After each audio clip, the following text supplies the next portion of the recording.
In 1889, Paris unveiled a structure so bold, so alien to its own skyline, that even the artists called it a disgrace.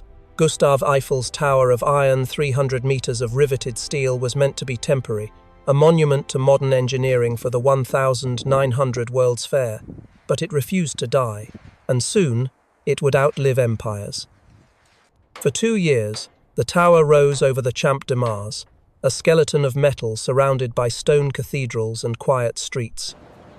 It was no secret, the entire world could see it being built, piece by piece, shimmering in the Parisian sun.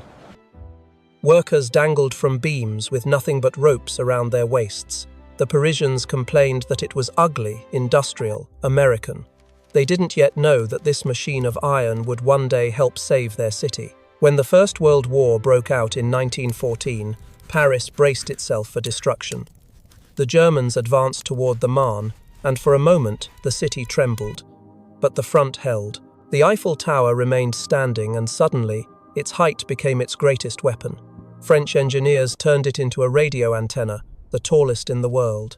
From the top, operators intercepted enemy transmissions, coordinated troops, and sent coded messages across the front. It was no longer a tourist spectacle. It was a silent sentinel of war, listening to the ether. Through that iron frame, words turned into weapons. In a world tearing itself apart, the tower was Paris's unseen ear. 2 decades later, the world burned again.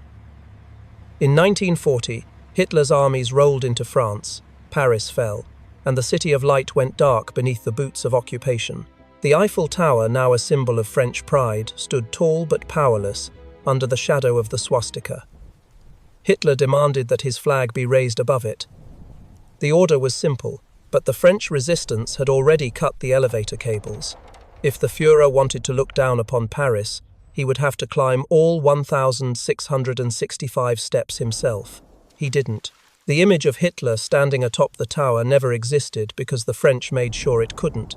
The tower became a quiet act of defiance, an unspoken rebellion in metal and air. For 4 years, it watched in silence. Beneath it, Gestapo trucks patrolled. Around it, the people of Paris whispered. The war crept closer, and by 1944, it reached its breaking point. As the Allies pushed back toward the city, Hitler issued one final command: destroy Paris, and with it, the Eiffel Tower. But his generals disobeyed. They left it standing. Maybe they knew the order was madness.